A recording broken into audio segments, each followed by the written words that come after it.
Hi viewers, இன்னைக்கு நம்ம vegetable biryani செய்ய போகிறோம். ஸோ வெஜிடபிள் பிரியாணி செய்யறதுக்கு நம்ம கடாய் ரெடி ஆனது 2 டேபிள் ஸ்பூன் எண்ணெய் ஊற்றிக்கோங்க. எண்ணெய் ஊற்றிட்டு 1 டேபிள் ஸ்பூன் நெய் எடுத்துக்கிறோம். வீட்டிலேயே காய்ச்சின நெய் எடுத்துருக்கோம். இது உருகிற டைமில் நம்ம ஸ்பைசஸ் ரெடி பண்ணிடலாம். ஸோ ஸ்பைசஸ் வந்து ஃபஸ்ட்டு நம்ம 2 ஏலக்காய் எடுத்துருக்கோம், 3 பட்டை எடுத்துருக்கோம், 2 பிரிஞ்சி இலை எடுத்துருக்கோம், 1 வனாத்தி மொட்டு, 1 அன்னாச்சி பூ, 5 லவங்கப்பூ, 2 டேபிள் ஸ்பூன் சோம்பு எடுத்து நல்லா வந்து எண்ணெயில் போட்டுக்கோங்க. எண்ணெயில் போட்டுட்டு 6 வெங்காயம் நம்ம எடுத்துருக்கோம். 6 வெங்காயம் எடுத்துட்டு நல்லா வதக்கிக்கணும். நீட்டாக அரைஞ்சிக்கணும் வெங்காயத்தை. அடுத்தது 3 பச்சை மிளகா போட்டுக்கிறோம். உங்களுக்கு இன்னும் ஸ்பைஸ் வேணும், 2 பச்சை மிளகா நீங்கள் ஆட் பண்ணிக்கலாம். ஸோ அது நல்லா வதங்கட்டும். கோல்டன் ப்ரௌனாக ஆனது நம்ம இஞ்சி பூண்டு எடுத்துக்கிறோம். இஞ்சி பூண்டு 2 டேபிள் ஸ்பூன் இஞ்சி பூண்டு போட்டு நல்லா வதக்கிக்கோங்க.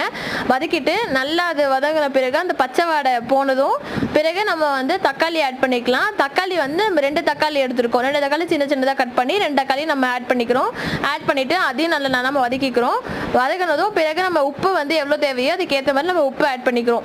உப்பு ஆட் பண்ணிவிட்டு நம்ம வெஜிடபிள்ஸ் வந்து என்ன எடுத்துருக்கோம்னு பார்த்தீங்கன்னா வந்து கேரட்டும் பீன்ஸ் எடுத்துருக்கோம். நீங்கள் வேணால் பட்டாணி கூட ஆட் பண்ணிக்கலாம். ஸோ நம்ம சின்னதாக கட் பண்ணிவிட்டு இதை நம்ம ஆட் பண்ணியிருக்கோம். ஆட் பண்ணிவிட்டு நல்லா வதக்கிக்கோங்க.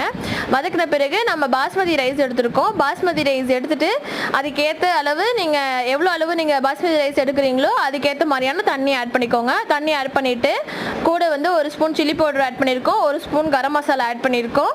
அவ்வளோதான், நம்மளோட பிரியாணி மிக்ஸ் ரெடி. ஸோ இப்போ மேலே வந்து ஃப்ரெஷ்ஷான புதினா போட்டு நம்ம குக்கரை மூடி வச்சிடலாம்.